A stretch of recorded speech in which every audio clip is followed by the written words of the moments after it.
Dengan pengampunan. Bukan kok apa-apa itu kurang ajar.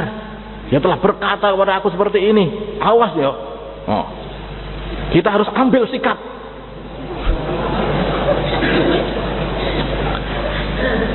Itu ilmu dari mana? Yang seperti itu ilmu dari mana? Kalau kita ikut baginda Nabi, ambil sikapnya itu mengampuni, memaafkan. Memaafkan. Ini loh orang-orang Quraisy itu belum masuk Islam. Mereka masih orang kafir. Baginda Nabi katakan kepada mereka kayak mengatakan kepada saudara-saudaranya. Beliau mengatakan seperti yang dikatakan Nabi Yusuf kepada saudara-saudaranya. Padahal mereka orang Quraisy masih orang kafir, bukan saudara. Orang Islam dengan orang kafir bukan saudara. Walaupun sedarah, bukan saudara. Tapi hadirin, beliau mengatakan aku berkata kepada kalian seperti Nabi Yusuf berkata kepada saudara-saudaranya. La tasriba alaikumul yaum yaghfirullahu lakum. Semoga Allah ampuni kalian sudah. Tidak masalah. Yang sudah. Sekarang satu hati lagi, satu kerja lagi. Insyaallah, ya.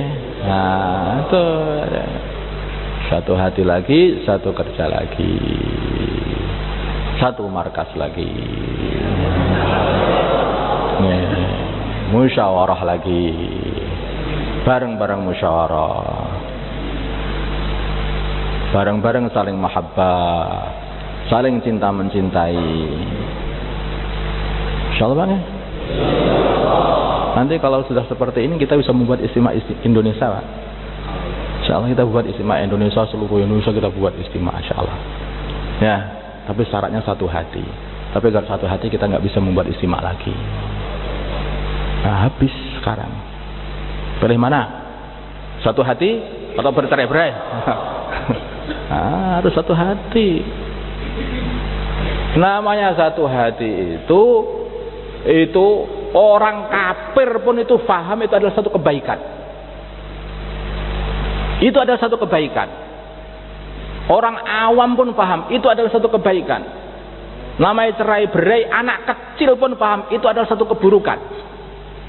Kalau seorang keluarga mempunyai 1 anak atau 5 anak, kemudian bapaknya dan ibunya bercerai, anaknya mengatakan ini salah, yang benar adalah bapak dan ibu tidak boleh bercerai. Benar gak? Saya salah ya? Benar apa salah? Benar salah Pak? Nah iya, sampean tanya anak-anak sampean. Nah iya sing bener bapak iki cerai karo ibuke apa gak? Awas cerai wis. Nah.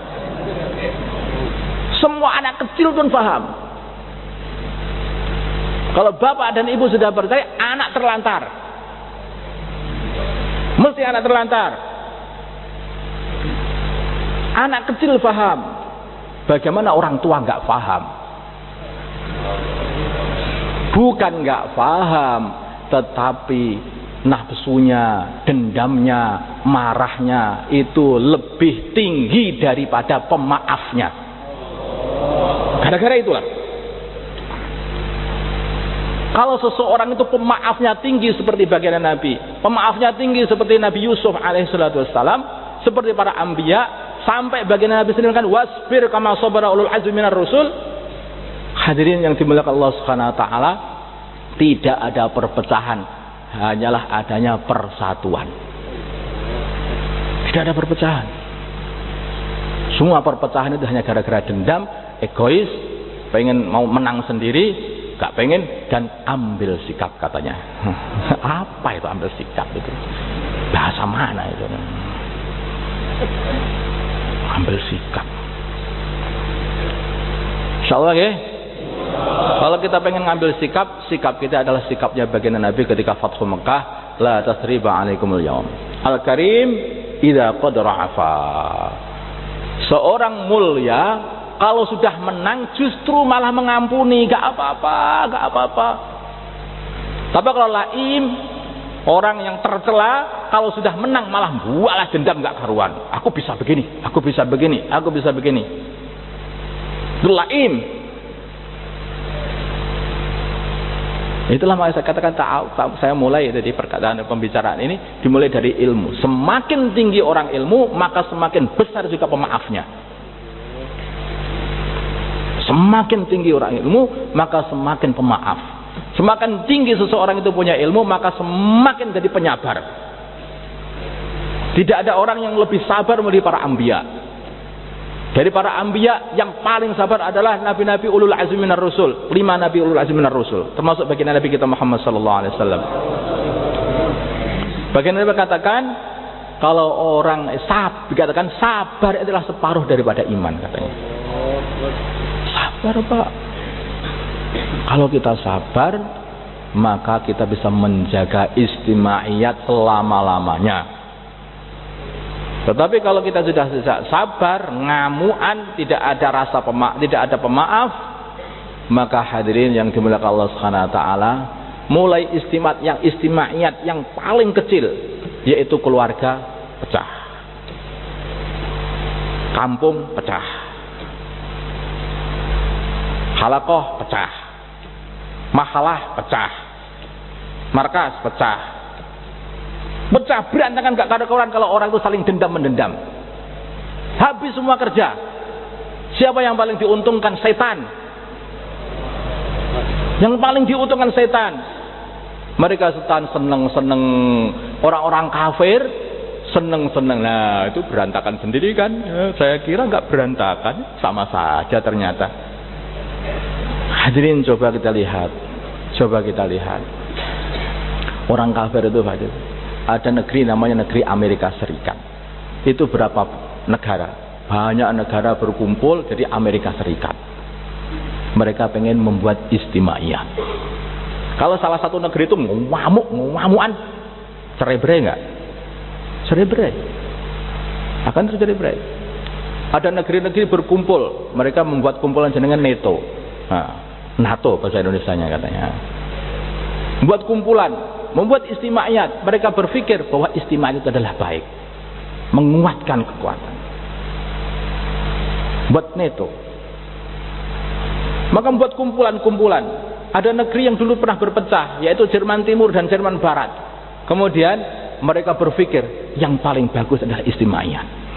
Maka tidak ada Jerman Timur dan Barat, sekarang Jerman, satu Jerman. Gajah Mada, apa yang dipikirkan Gajah Mada? Menyatukan seluruh Nusantara. Karena para Gajah Mada faham bahwa istimaiyat itu adalah baik. Kumpulkan semuanya. Gak ada orang yang berpikir, ini orang awam, orang kafir, sampai semua faham bahwa istimaiyat itu adalah baik dan bercerai-berai itu adalah buruk. Ini sebetulnya mulai kecil kita itu sudah diajari. Kalau bercerai-cerai itu runtuh. Tapi kalau berkumpul itu kita akan teguh. Berkumpul kita teguh, bercerai kita runtuh. Seperti itu. Mulai kecil kita sudah diajari seperti itu, tetapi tidak pernah dipraktekkan. Kalau orang punya fikir istimaiyat, yaitu dengan dasar yaitu sifat pemaaf, ya dah, sifat pemaaf, berteman pun jadi enak. Maka hatinya enak, semua teman-temanku, semua ini temanku, semua temanku. Itu loh, fulan itu gonjeng kamu, katanya kamu begini, nggak masalah, nggak apa-apa, alhamdulillah. Ya betul kayak begini, nggak masalah lah, kecil itu nggak apa-apa. Coba kalau kita katakan seperti, kalau kita rasa seperti itu, dengan teman kita enak, teman kita jadi banyak sekali, seluruh dunia, semua orang Islam menjadi teman-teman kita. Kalau kita berpikir istimaiyat, tetapi kalau kita berpikir perpecahan, kita tidak punya teman sama sekali. Sekat-sekat akan nampak semuanya. Dari negeri-negeri, beda negeri tersekat, beda bangsa tersekat, beda kampung tersekat, beda keluarga tersekat. Akhirnya pol-pol masuk di rumah sendirian, hanya keluarga sedikit aja. Istrinya itu juga, kamu kan anak orang lain, kamu juga anak orang lain. Ya sudah, kamu pulang, saya pulang, habis semuanya. Habislah Pak, gak begitu caranya. Kalau nggak saling memaafkan, nggak bisa kumpul kita ini. Insyaallah, Harus dijaga betul. Kerja dakwah ini maksudnya kerja untuk menyatukan hati, bukan untuk mencerai-beraikan. Insyaallah. Maka siapa yang ada niat untuk keluar di jalannya Allah Subhanahu wa taala 4 bulan 40 hari ke seluruh negeri, nggih, mendatangi semua markas-markas yang ada di seluruh Indonesia ini, dan misinya adalah menyatukan umat Islam ini bersama satu pikir semuanya dan satu kerja semuanya, tidak bercerai-berai lagi. Mulai sekarang ini, mulai hari ini. Insyaallah Bang nggih. Monggo siapa yang siap, monggo silahkan berdiri.